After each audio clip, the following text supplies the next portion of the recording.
Las máquinas son cada vez mejores. Hoy las máquinas pueden hacer cosas que solo pensábamos poder hacer los humanos. Cuando nos planteamos la complejidad de los problemas que puede resolver la inteligencia artificial, no parece haber límites. Si tienes un trabajo que compite con actividades que puedan ser realizadas por una máquina, te costará mucho ganarte la vida. La automatización es inevitable. Los trabajadores serán reemplazados por máquinas. ¿Quién se beneficiará?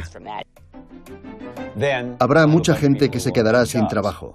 ¿Qué se hará con ellos? ¿Cómo se les compensará? ¿Veremos una transición lo bastante gradual entre los antiguos y los nuevos trabajos, o será tan brusca que nos costará reponernos del impacto?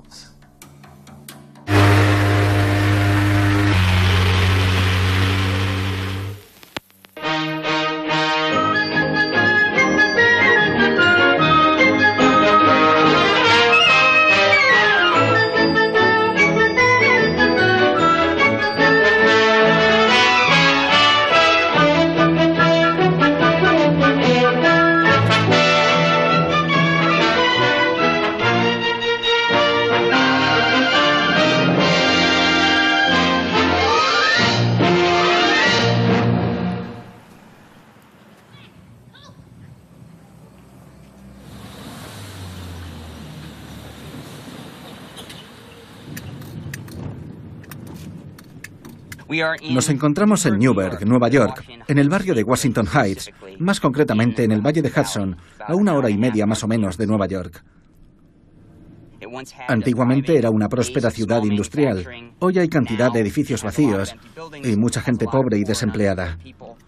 Antes la ciudad estaba más poblada, los edificios estaban más llenos, las fábricas estaban llenas. Y se puede ver en qué estado se encuentra ahora todo. El estado de deterioro en el que se encuentra.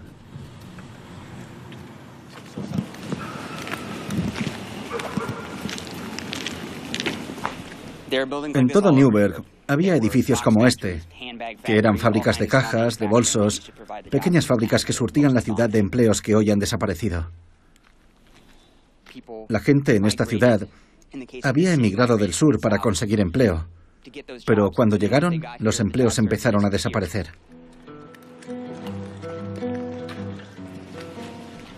Algunas fábricas se trasladaron a China o México porque podían producir más barato. También a otros estados de Estados Unidos. Los empleos se esfumaron de un día para otro.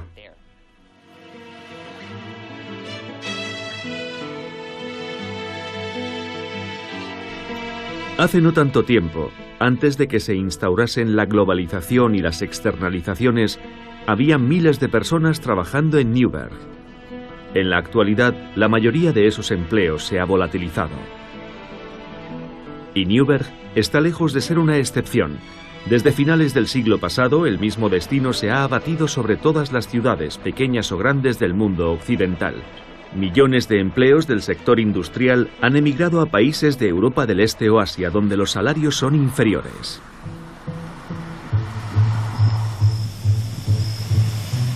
Sin embargo, al otro lado del río Hudson, no lejos de Newburgh, podría estar ocurriendo algo todavía más devastador para el futuro del empleo.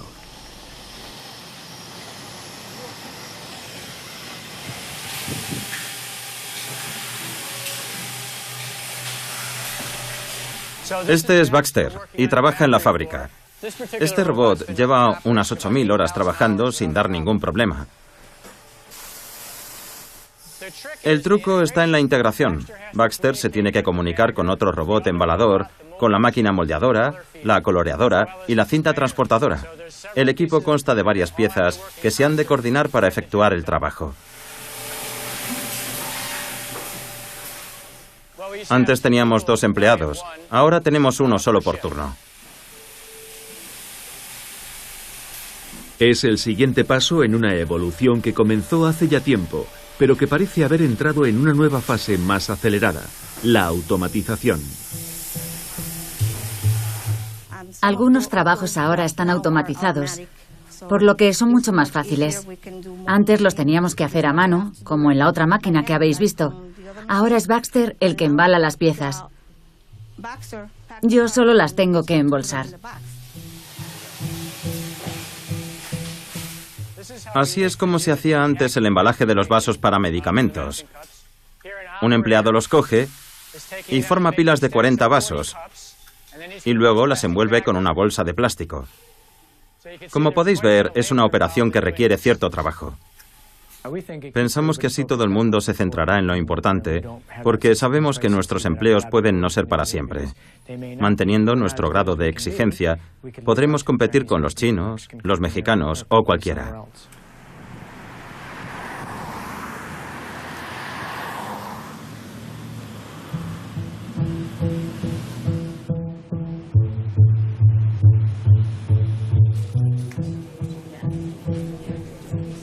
Las máquinas han escapado de sus jaulas y ahora están entre nosotros. El Hospital Camino es famoso por sus innovaciones y su uso de la tecnología. En el nuevo edificio introdujimos la noción de robots de transporte.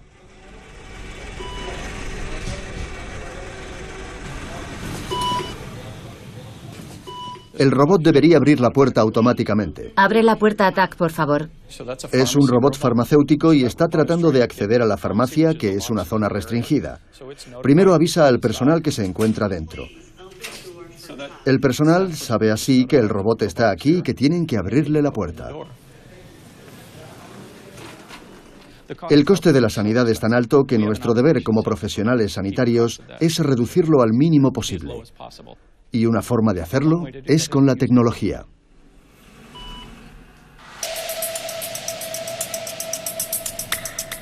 La automatización puede entrañar grandes beneficios. Esta es una de las soluciones de almacenamiento de artículos al por menor más eficiente del mundo. Esto es un sistema automatizado de obtención de pedidos. Hemos dividido el suelo en cuadrículas para que los robots se puedan desplazar siguiendo un patrón cuadrado. Lo que hacen es buscar los artículos que necesitamos para satisfacer los pedidos de nuestros clientes. Cuando un cliente hace un pedido en alguna parte del mundo, los artículos que comprende su pedido han de ser localizados y transportados. Tenemos cerca de 200 robots, que probablemente sean equivalentes a unas 600 u 800 personas o incluso 1000. Es un sistema muy eficiente. Nuestra productividad se ha multiplicado por 4 o 5 con respecto al trabajo manual.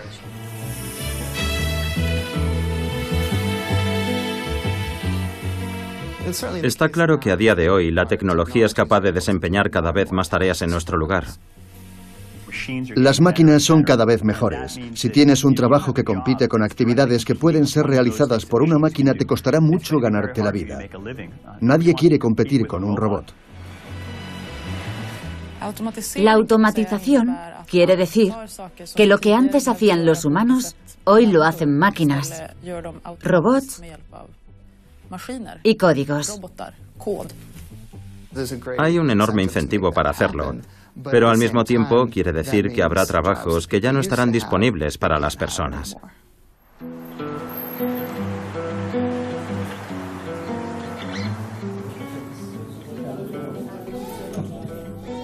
Al lado de estas fábricas robotizadas, cada vez son más las personas que acuden en masa a este tipo de lugares, los servicios de empleo, con la esperanza de encontrar trabajo. Solo busco trabajos a tiempo completo, con seguro médico. Todo depende de las necesidades de cada uno.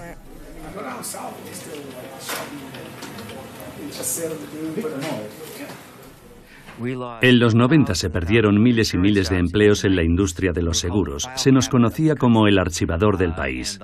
Y se supone que la oficina de correos de Hartford era la más concurrida de todo Estados Unidos porque la industria de los seguros era una actividad basada en el papel. Son trabajos que ya no existen porque ahora todo se hace online, por ordenador. Hola, me llamo Bob. Rochelle, encantada. Por aquí, por favor.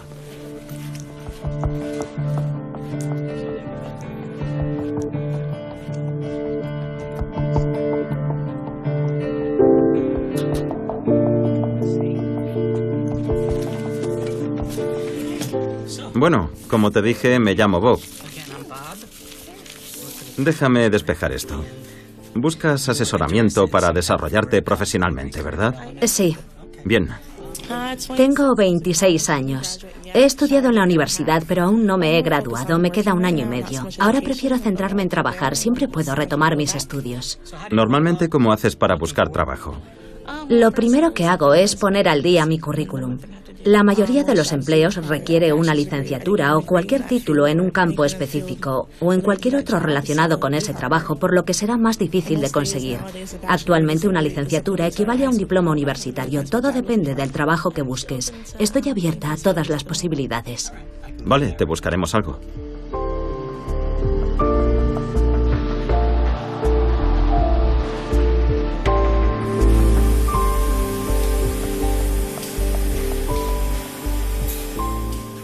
Le encanta Baxter, porque Baxter se encarga de 2 de las máquinas y él solo tiene que accionar una. Algún día tendremos 3 Baxters y Amador se podrá quedar mirando y despreocuparse de todo. Cuando salga la última generación de Baxters, podrán aprender más sobre el proceso e ir corrigiendo sobre la marcha cualquier problema que vaya surgiendo. Se encargarán más de planificar los materiales y gestionar la maquinaria que de las tareas manuales para asegurarse de que funciona con los parámetros adecuados. Prácticamente todas las compañías de robótica dicen que no piensan reemplazar a los trabajadores. A ninguna compañía le interesa decir algo así. Aunque la automatización no implique destruir empleos ahora mismo, probablemente sí se estanque la creación de empleos en el futuro. Veremos que cada vez se generarán menos puestos para las personas. Así que hay que saber separar, digamos, la realidad del marketing.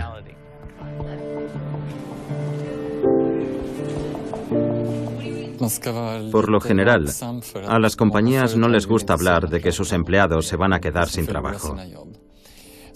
En vez de eso, prefieren hacer hincapié en el hecho de que están reentrenando a su personal. Pero eso puede resultar difícil, porque las máquinas de antes podían ser manejadas por trabajadores poco cualificados, mientras que las de hoy requieren una formación más avanzada. Y esa transición va a ser difícil de llevar a cabo. También se dice que si gracias a los robots las fábricas se vuelven más competitivas en Estados Unidos y en los países más desarrollados, algunas fábricas podrían volver de China, pero no habría muchos empleos porque estarían plenamente automatizados.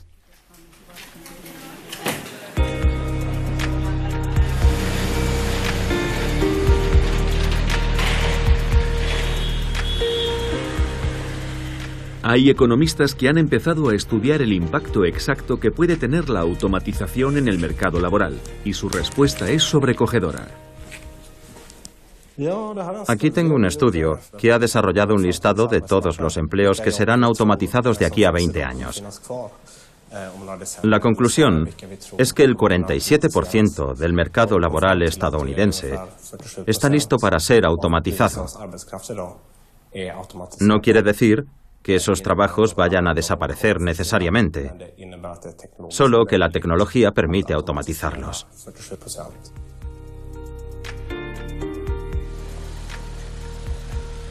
La mitad de los trabajos que existen en la actualidad son susceptibles de ser automatizados en los próximos 20 años. Algunos tienen muy pocas probabilidades, mientras que en otros casos la probabilidad de que lo sean es de casi el 100%. Los trabajos que tengan que ver con la suciedad, monótonos o peligrosos, van a desaparecer con toda seguridad. Amazon, por ejemplo, lleva un tiempo automatizando sus almacenes. El siguiente paso será que también habrá robots empaquetando los artículos. Hola, Francisco. ¿Qué tal va todo? ¿Estás listo para el concurso de Amazon? Sí. En el concurso de reparto de Amazon, unos robots compiten cogiendo objetos de una estantería y colocándolos en cajas. En Amazon celebraron un concurso de reparto, pero ningún robot le llegó a la suela de los zapatos a los repartidores humanos, aunque evidentemente con el tiempo y los avances tecnológicos la cosa cambiará. Llevará entre 5 y 10 años.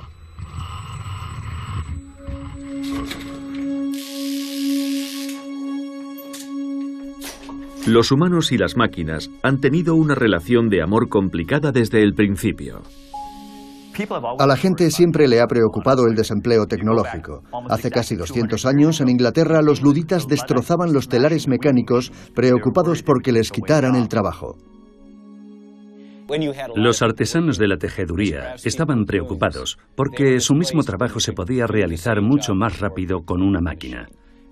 Y eso les causaba una honda preocupación. Se preguntaban qué iba a ser de sus oficios. Los artesanos eran un grupo importante, pero no la mayoría de la sociedad.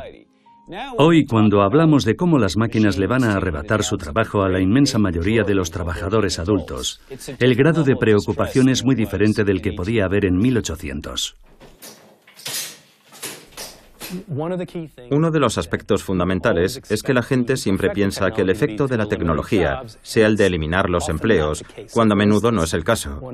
Por ejemplo, una de las tecnologías clave de la revolución industrial fue el telar mecánico, o sea, la automatización de la tejeduría. A lo largo del siglo XIX, el tiempo que empleaba un tejedor en producir una yarda de tela quedó dividido por 50. Dicho de otro modo, la tecnología automatizó el 98% del trabajo. Y, sin embargo, a lo largo de ese siglo, el número de empleos en la industria textil aumentó. ¿Por qué? Porque gracias a la mayor productividad, el precio de las telas bajó, se volvió mucho más asequible y la demanda creció tan rápido que el número total de empleos en la industria aumentó, aunque el tiempo que tardaba un tejedor en producir una yarda de tela hubiera descendido drásticamente.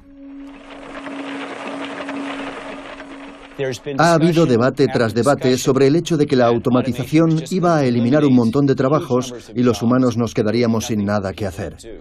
Pero la realidad es que en las sociedades capitalistas observamos a las personas y siempre inventamos industrias nuevas en base a esas observaciones. Por ejemplo, el sector de servicios ha crecido. McDonald's emplea a cientos de miles de personas. La gente no salía tanto a cenar cuando no existía McDonald's. Es un ejemplo de trabajo nuevo que se basa en algo que ya se hacía en las casas y ahora muchos trabajadores cobran un sueldo por hacerlo.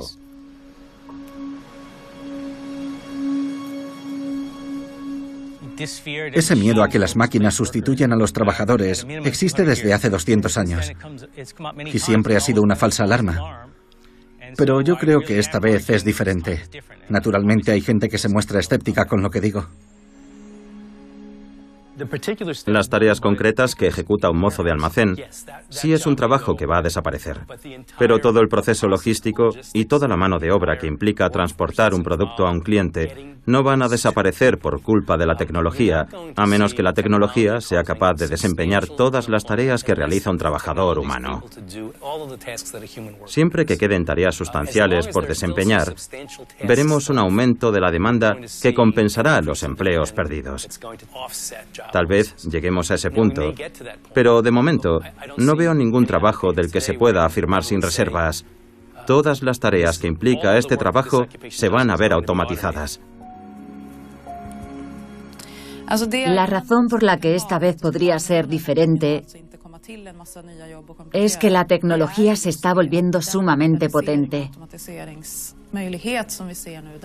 Cuando nos planteamos el grado de complejidad de los problemas que puede resolver la inteligencia artificial, no parece haber ningún límite,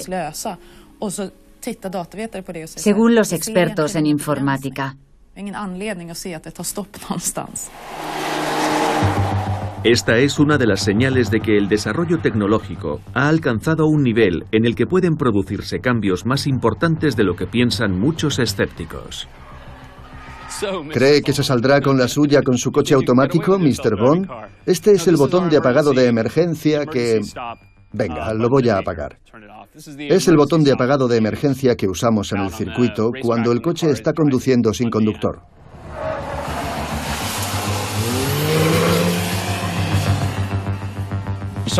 Llevo desde 1992 trabajando en el campo de los vehículos automatizados. En aquel entonces, si querías controlar un coche, tenías que añadirle tus propios motores para manipular los cables del acelerador, tu propio sistema hidráulico para pisar el freno. Y olvídate de cambiar las marchas. Hoy, en cambio, los coches que salen de las fábricas son básicamente plataformas para la automatización. Hemos llegado a un punto en el que es posible que un coche se conduzca solo en un entorno relativamente sencillo.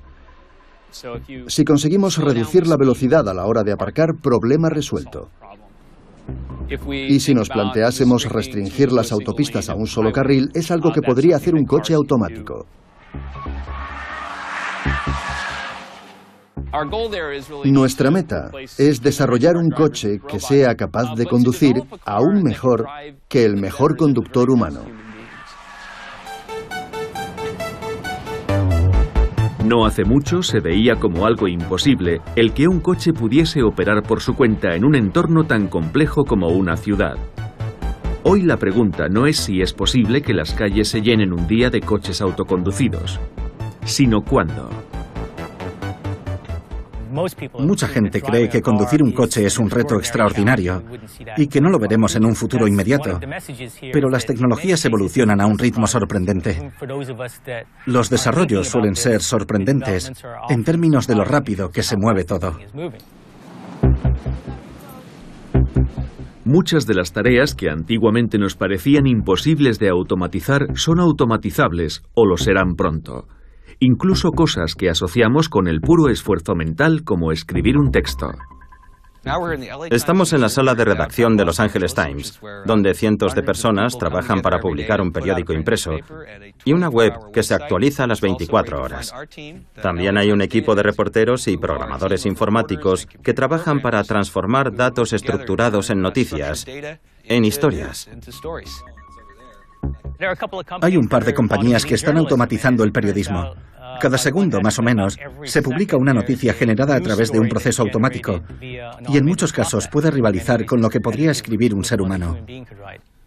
Esta noticia ha sido redactada enteramente por un ordenador. Registrado un terremoto leve de magnitud 3,5 en la mañana del domingo a 18 kilómetros de Fort Bragg, según el Servicio Geológico de Estados Unidos. Esta información proviene del Servicio de Notificaciones de Terremotos del Servicio Geológico de Estados Unidos. Este texto ha sido creado por un algoritmo. ¿Cuál ha sido la magnitud del terremoto? ¿Cuándo y dónde se produjo? Esa misma frase puede crearse en referencia a cualquier terremoto a los pocos segundos de producirse, lo que nos permite publicar la noticia y obtener casi al instante la base misma de la información.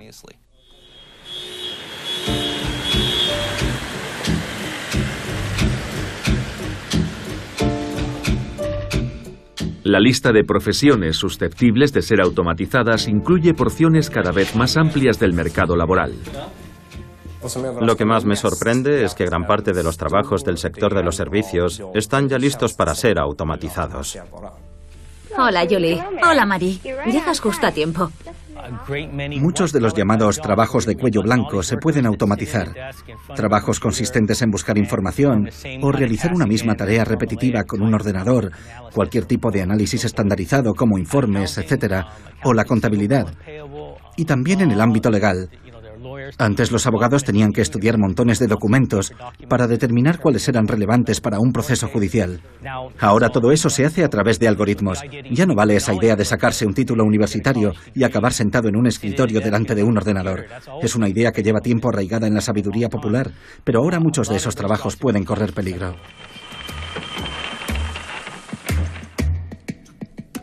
Los ordenadores se están volviendo increíblemente rápidos e inteligentes, y eso va a eliminar todos los empleos que tienen que ver con los hechos. La tecnología más importante que impulsará este cambio es la capacidad de aprender de las máquinas, tener buenos algoritmos, poder procesar toneladas de datos y aprender de ellos. Hoy las máquinas son tan rápidas e inteligentes y aprenden tantas cosas que tenemos que asumir que son capaces de hacer cosas que solo pensábamos poder hacer los humanos. Hay programas informáticos capaces de reconocer imágenes al nivel de los seres humanos. Pueden traducir idiomas en tiempo real y muchas cosas asombrosas dignas de la ciencia ficción. Antes una persona examinaba los rayos X o las resonancias magnéticas, ahora lo hace una máquina. El algoritmo de aprendizaje de una máquina se perfecciona con el tiempo. Es capaz de asumir cada vez más tareas. El proceso se va haciendo cada vez más automático. Ya se pueden ver aplicaciones en muchos campos, como por ejemplo en el desarrollo de la bolsa, en las predicciones meteorológicas La capacidad de aprender de las máquinas se podría extender al mundo entero y podría tener efectos traumáticos cuando lo adopten las grandes empresas y las máquinas asuman cada vez más trabajo.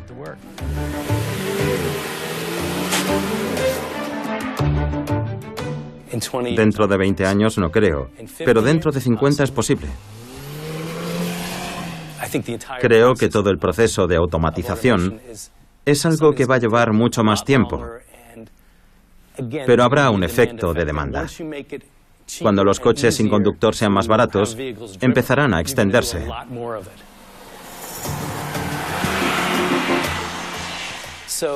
Está claro que hay un sector de la población que conduce y que se dedica solo a eso, cuyo trabajo podría peligrar. Pero la gente que conduce también hace otras cosas. ¿Puede un coche coger tus maletas y meterlas en el maletero? Quizá no. Es cierto que de momento no estamos viendo un gran impacto sobre el mercado laboral, pero tenemos que proyectarnos en el futuro y preguntarnos qué impacto tendrá.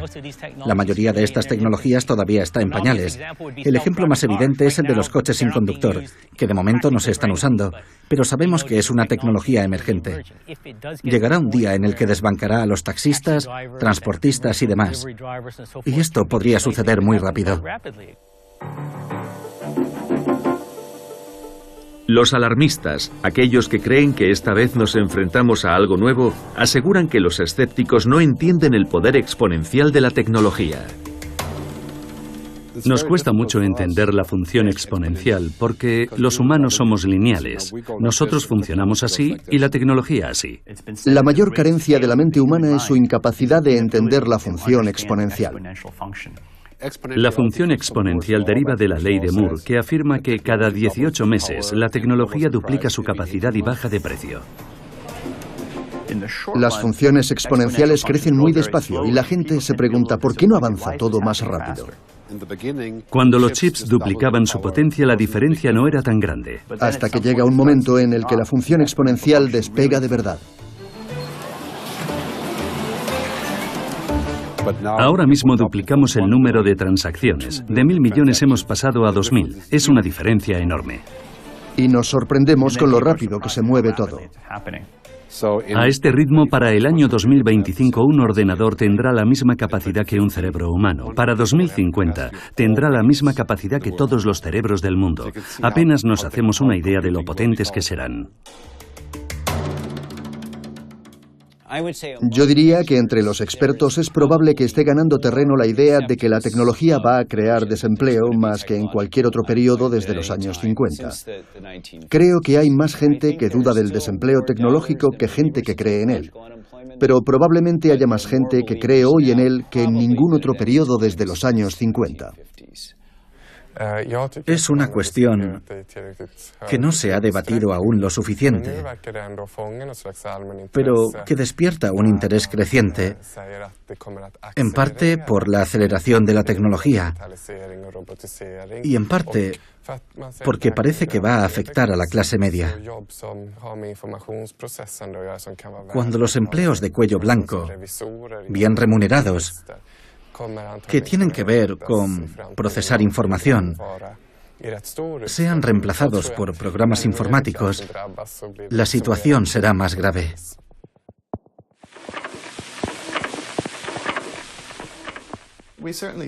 No cabe duda de que estamos viendo todo el tiempo cómo se automatizan los trabajos.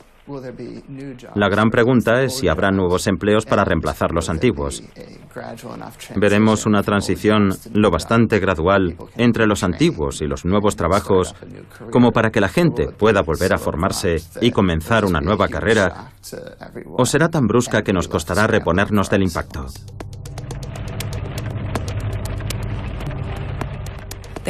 Se crearán nuevos empleos, pero tenemos que aceptar que no sabemos cómo van a ser. Hoy existen trabajos que no existían hace 10 años. Los expertos en redes sociales ostentan cargos que ni sus propios jefes son capaces de pronunciar.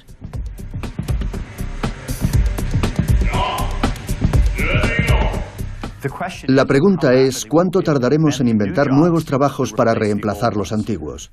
Y los datos de los que disponemos sugieren que los salarios medios son más bajos hoy que hace 20 años, y que la proporción de empleos por habitante es más baja hoy que hace 20 años. Partiendo de esos datos, creo que no se nos da tan bien crear puestos de trabajo como destruirlos. El desarrollo tecnológico conlleva un problema inherente, y es que cada nueva revolución tecnológica implica una necesidad menor de trabajadores. A día de hoy, las compañías que más valor generan emplean a una fracción de los trabajadores a los que empleaban hace tan solo una generación. Hay cierto tipo de tecnologías que permiten efectuar un gran volumen de trabajo sin mucho personal. Y ese es uno de los aspectos más fundamentales de los ordenadores, porque los programas informáticos pueden repetirse una y otra vez. Google es un buen ejemplo. Con un número relativamente reducido de trabajadores, puede ofrecer sus servicios, en este caso, búsquedas por Internet, a una cantidad ingente de clientes. Es cierto que esas empresas están cotizadas. Las empresas tecnológicas no tienen muchos empleados. Cuentan con plantillas muy reducidas, pero que pueden crear un gran valor en el mercado, sin necesidad de tener a miles de empleados produciendo cosas en una fábrica. A medida que se aceleran los desarrollos tecnológicos, se vuelve cada vez más difícil predecir en qué campos se crearán los trabajos del futuro. A los jóvenes les diría que una carrera segura es el campo de la sanidad, sobre todo los enfermeros y los médicos, que tratan directamente con los pacientes. Son profesiones seguras, hasta donde podemos predecir. Los trabajos del futuro residirán en dos ámbitos. Primero, la ciencia, la tecnología, la ingeniería y las matemáticas. Y segundo, las humanidades, la educación y la creatividad. Vemos que hay muchas categorías profesionales que se están extinguiendo y otras que están creciendo. Es lo que los economistas conocen como elasticidad de la demanda. Las profesiones que crecen son aquellas que requieren una competencia interpersonal como el coaching, la creatividad y la emprendeduría. Una de las cosas más divertidas que hago ahora es diseñar juguetes. Creo que es lo que más disfruto. Y todo viene dentro de esta pequeña maleta. Es muy fácil de transportar. Buen chico, bravo. Antes tenía un trabajo fijo en una empresa de marketing. Me gustaba. No era uno de esos trabajos de levantarte por las mañanas y decirte, Dios mío, tengo que ir a trabajar. No estaba mal, pero llegó la recesión y me despidieron. Pensé, no pasa nada, encontraré otro trabajo sin problemas. Se me da bien adaptarme a las cosas. La verdad es que nunca tuve ningún problema hasta que, al cabo de unas 2 o 3 semanas, me vi yendo a entrevistas para trabajos que ofrecían la mitad de mi sueldo y compitiendo con 300 candidatos. Y comprendí que probablemente no me fueran a coger, porque la cosa se alargó unos 6 meses. Fue un periodo aterrador. ¿Vas a dejar de gimotear? ¿Seguro? Creo que en el futuro buscar trabajo consistirá en sentarse a pensar qué se nos da bien hacer, qué nos gusta hacer y cómo nos podemos ganar la vida haciéndolo. Me dije, si la cosa sigue así, voy a acabar teniendo que pedir ayuda al Estado. Sabía que cuanto más tiempo pasara en el paro, más me costaría encontrar algo, que cuanto más durase aquello, peor se iba a poner la cosa. Así que me dije, ¿qué es lo que más me gustaría hacer? Y la respuesta fue, me encantaría crear cosas y tengo buenas ideas. Así que llamé a un par de personas. Una de las llamadas fue a una cadena de teletiendas y a la mañana siguiente me llamaron para decirme, pensamos que tienes mucho talento y que deberías crear tu propia línea de productos. ¿Puedes pasarte a vernos? Lo que estamos viendo cada vez más es una fusión entre el trabajo y el ocio. Gente que, por ejemplo, hace skate o alpinismo y luego encuentra la manera de ganarse la vida con ello. Y creo que, para mucha gente, esa es la clave.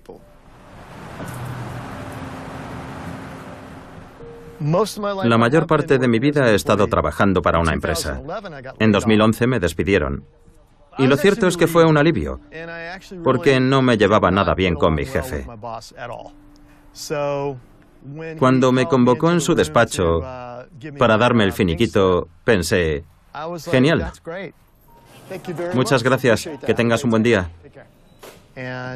Y vi mi despido como un nuevo comienzo.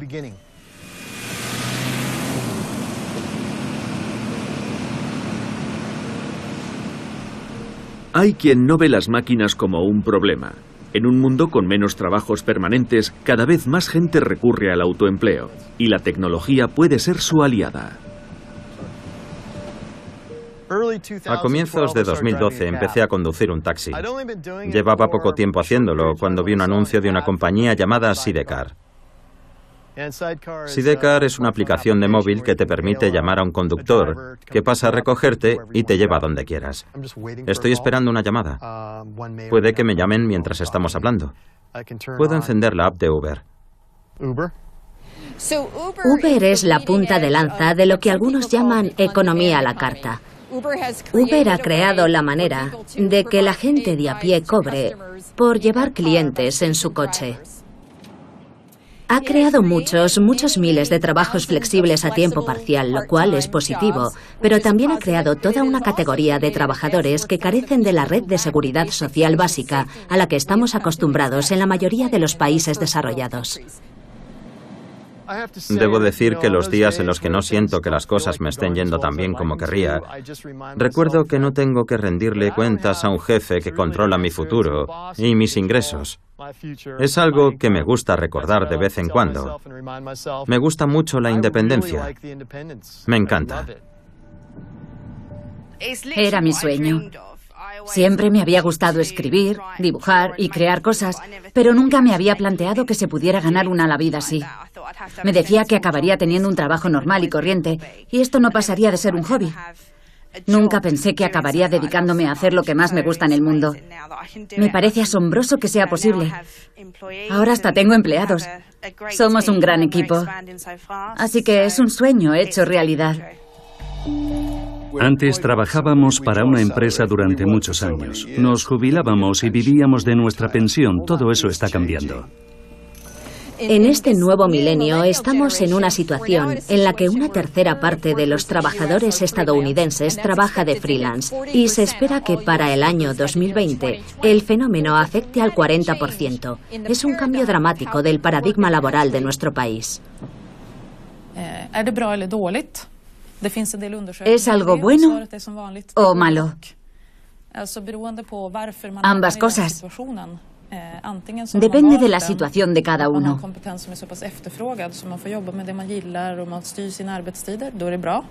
Es algo bueno si tienes clientes y trabajas en algo por decisión propia.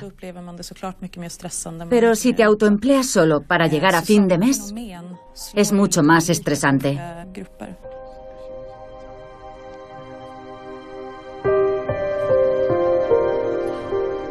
Uno de los principales desafíos del futuro será el de crear unas condiciones viables para todos aquellos que, por la razón que sea, no estén hechos para ser emprendedores. Antes ganaba más de $100.000 al año. Tenía casa y coches. Mi vida era un éxito. Cuando la economía se vino abajo, me vi de repente en el paro, por primera vez en muchos años.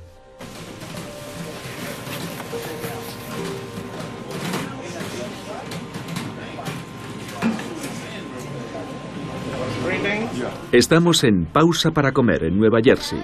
Cuando este establecimiento abrió sus puertas en los años 80, era un comedor que ayudaba a los indigentes y los drogadictos a salir del paso.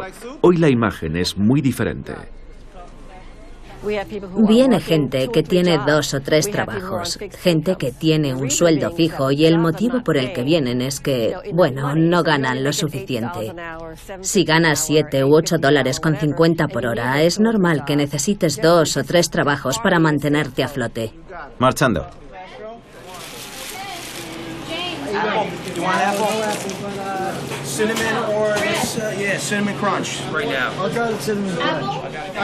Acababa de comprarme un Chevrolet nuevo de 2012, pero tuve un accidente. Me dieron siniestro total y no tenía seguro.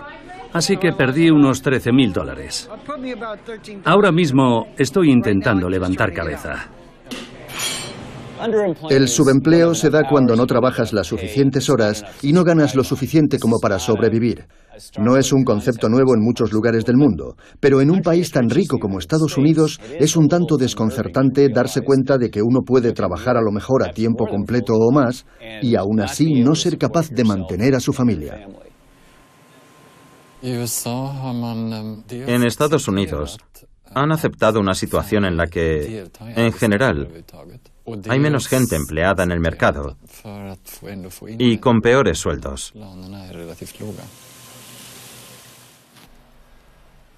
Antes, cuando era consultor, no me preocupaba el dinero.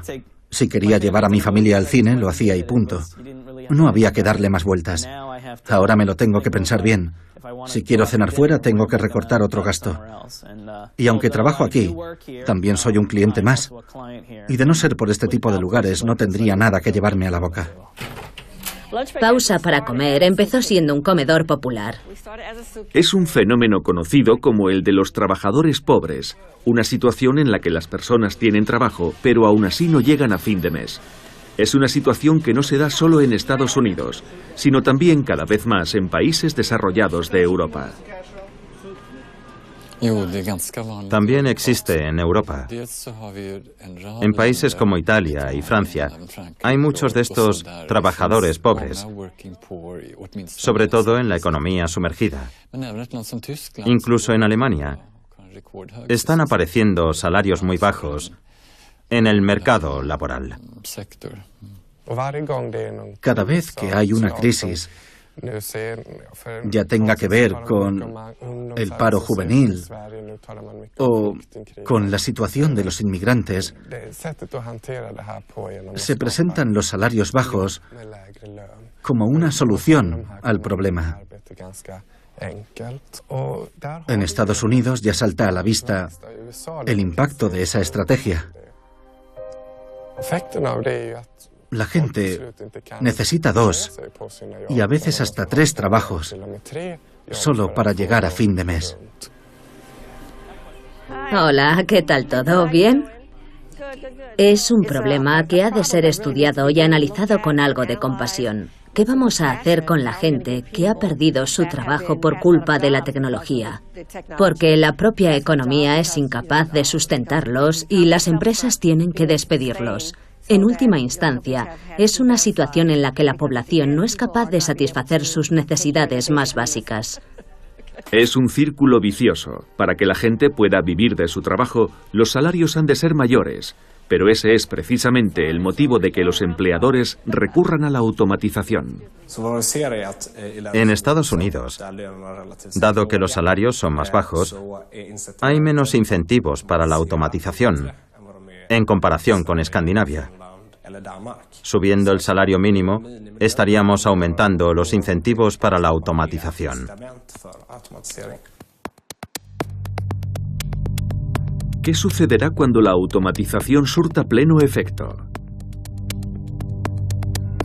Los alarmistas prevén un futuro sombrío, con tasas de desempleo masivas y una brecha cada vez más pronunciada entre los que tienen trabajo y los que no. Va a ser un problema crítico. Podríamos hallarnos al borde de un maremoto económico que podría someter a las sociedades a una presión terrible. Habrá protestas en masa, agitación social. Estaremos destruyendo la economía porque ¿quién va a comprar los bienes y servicios que produce la economía si la mitad de la población no tiene trabajo? Es muy importante que la gente empiece a plantearse lo que pueden suponer la inteligencia artificial y la robótica para nuestra economía y que fomentemos un debate sobre las posibles soluciones a los problemas que se crearán. Una estrategia consistiría en regular determinadas aplicaciones de la tecnología en un esfuerzo por impedir la automatización del empleo. Una alternativa a la automatización generalizada podría ser una política que regule la automatización, de tal forma que no automaticemos tanto como podríamos, o por lo menos que automaticemos siguiendo una serie de pautas, un determinado calendario. La idea es que la tecnología nos da la opción de automatizar ciertas actividades, pero no es una opción obligatoria. Históricamente hablando, defender a toda costa los empleos contra la automatización nunca ha sido una causa muy viable. En el sindicalismo moderno hay un deseo de trabajar con la tecnología, pero a la vez está el deseo de proteger los empleos y a veces son cosas contradictorias. Un buen ejemplo son los periódicos. Los trabajadores de las imprentas han prolongado una tecnología que se habría extinguido, de no ser por los sindicatos. No parece probable que las empresas individuales o las naciones opten por limitar la automatización a través de una serie de normas y regulaciones a modo de estrategia para salvar empleos. Sí, cabe esperar que toda compañía, ya sea una corporación, un ejército o un gobierno, use la tecnología para reducir los costes, aumentar la eficiencia, rendir más y tener una relación mejor con sus clientes. Ese es precisamente el problema, que un país no puede frenar la automatización con tal de salvar los empleos.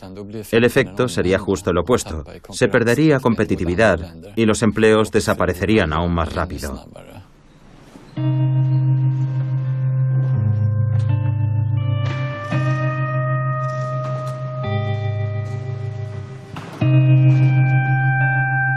Si nos vemos en una situación en la que desaparecen muchos empleos, puede que la única solución sea aceptar que no todo el mundo va a poder conseguir trabajo. Ahora mismo, la principal fuente de ingresos de la ciudadanía es el trabajo. Si el número de empleos disponibles disminuye, habrá un montón de gente que se quedará sin trabajo. ¿Qué se hace al respecto? ¿Cómo se les compensa? ¿Cómo sobreviven? Tarde o temprano tendremos que plantear un sistema de renta garantizada, donde todo el mundo pueda acceder a unos ingresos garantizados, tenga trabajo o no. Ya hay varios países dispuestos a explorar diferentes formas de ingreso ciudadano o renta básica, una compensación financiera garantizada para todos. La pregunta más evidente es ¿qué ocurre cuando de pronto la gente empieza a cobrar sin condiciones?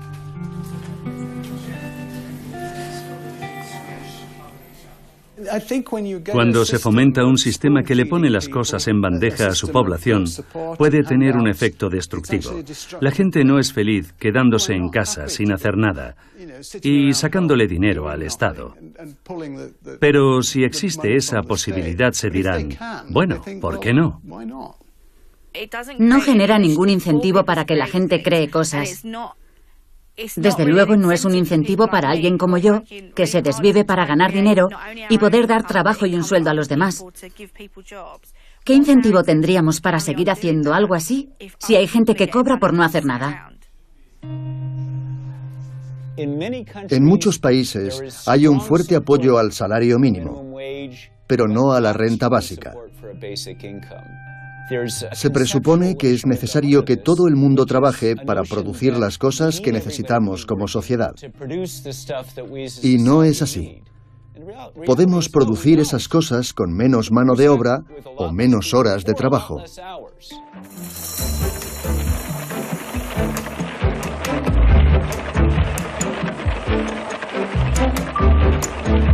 Si las máquinas pueden ejecutar cada vez más tareas y aumentar la productividad de manera constante, la pregunta es si realmente es necesario que todo el mundo trabaje tanto. La automatización es el mayor progreso en la historia de la humanidad.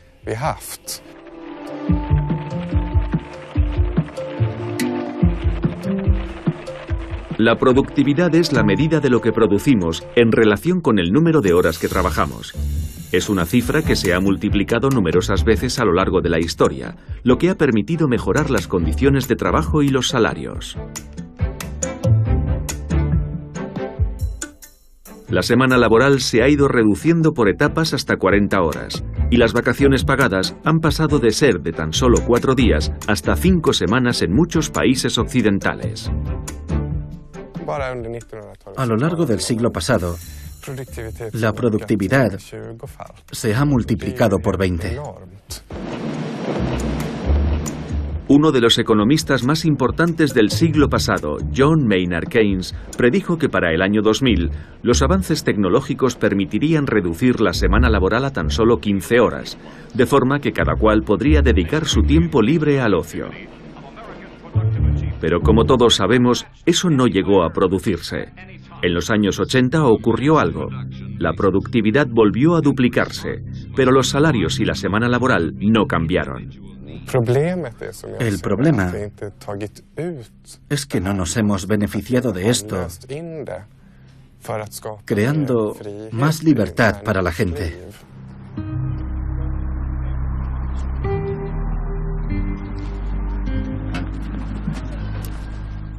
Hace 6 años, este terreno era un vertedero legal hasta que la comunidad local invitó a unos activistas contra el cambio climático a ocuparlo.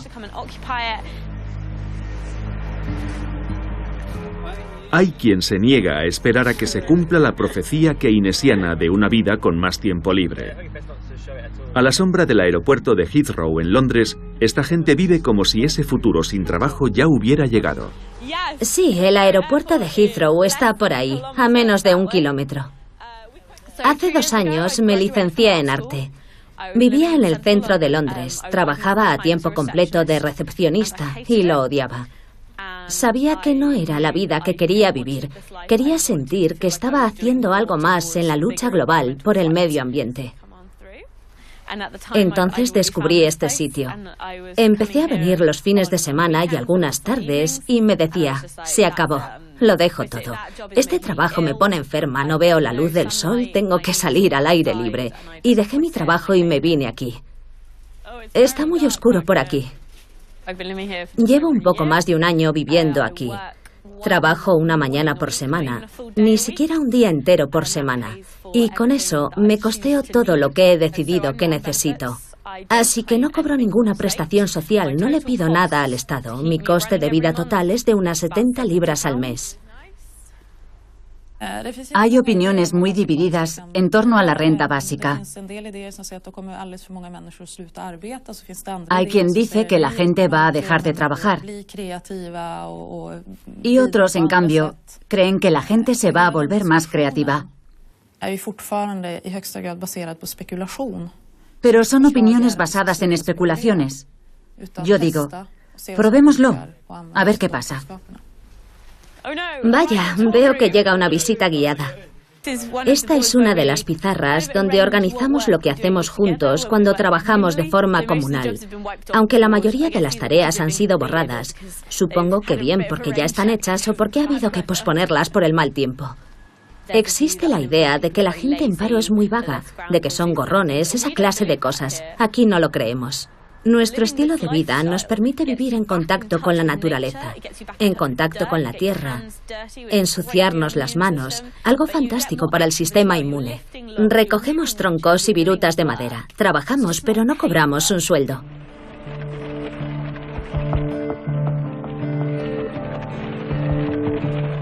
Una cosa está clara, nos tenemos que preparar para un futuro en el que vamos a convivir con las máquinas, nos guste o no.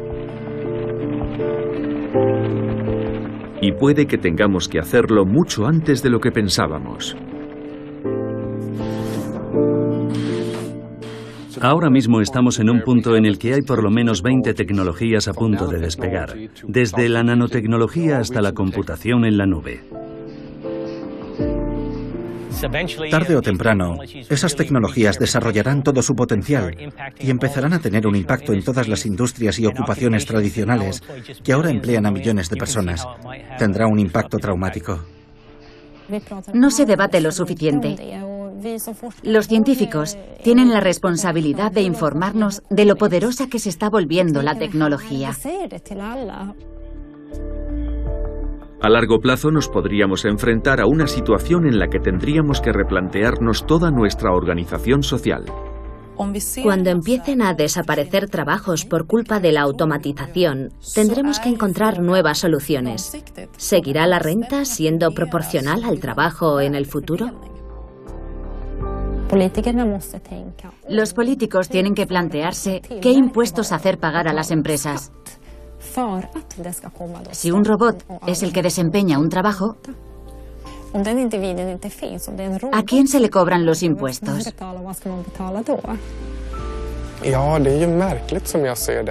Si una compañía decidiera, por ejemplo, sustituir a 100 empleados por robots, entonces dejaría de haber una base imponible viable.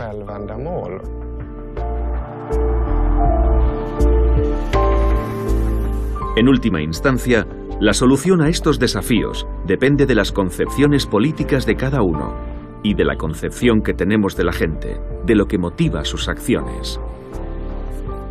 La automatización es una realidad inevitable. Los trabajadores serán reemplazados por máquinas y la consecuencia es que va a aumentar la riqueza de la sociedad, ya que podremos hacer más cosas con menos mano de obra y en menos tiempo. La pregunta es quién se va a beneficiar de ello. Hay que plantear soluciones como la renta básica o reducir la semana laboral, de tal forma que todo el mundo trabaje menos por el mismo sueldo. ¿Queremos vivir en una sociedad donde las fábricas se vacían y los empleos desaparecen y todos los beneficios van a parar al 1% más rico? ¿O queremos vivir en un mundo donde la abundancia, que es posible gracias a la tecnología, se reparta entre todos y podamos tener más tiempo libre, ser más libres y vivir mejor?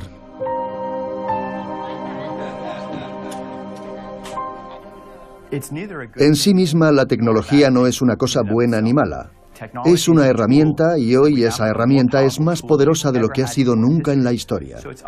Así que depende de nosotros cómo decidimos usarla. Tengo claro que dentro de unos 20 años veremos una sociedad muy diferente de la actual. El aspecto de la sociedad del futuro depende en gran medida de las decisiones que tomemos ahora. Por eso es tan importante debatir estos asuntos. Porque podríamos optar por dar rienda suelta a la automatización sin someterla a ningún control y cruzar los dedos y esperar que todo se resuelva solo de la manera que nos haga más felices. Puede que pase, pero puede que no. Si soy fácil o difícil de conocer. Fácil de conocer, muy fácil de conocer. La tecnología es clave en el mercado laboral ahora mismo. De momento no estoy demasiado preocupada. Creo que si encuentro ahora un trabajo, lo podré conservar durante muchos años antes de que un robot o lo que sea venga a cambiar el sistema.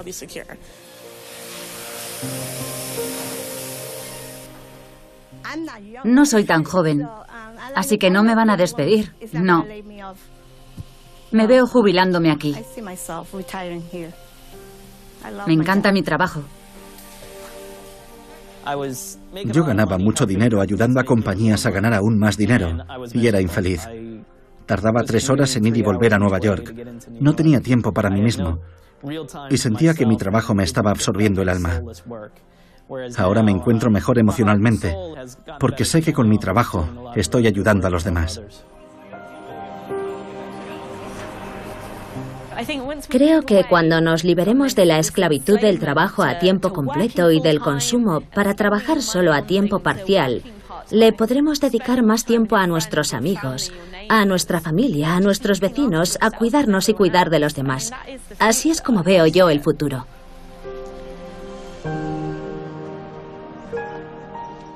Hay que adaptarse, porque hemos progresado demasiado como para volver a sentarnos alrededor de una hoguera a charlar. ¿Qué hacemos entonces? Tenemos que seguir progresando. Ese es el sentido de la vida, ¿no? Progresar constantemente.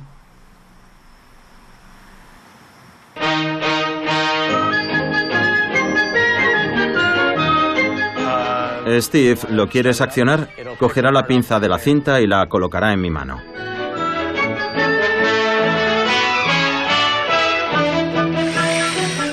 Deberíamos haberlo previsto en el software. Lo vamos a reprogramar.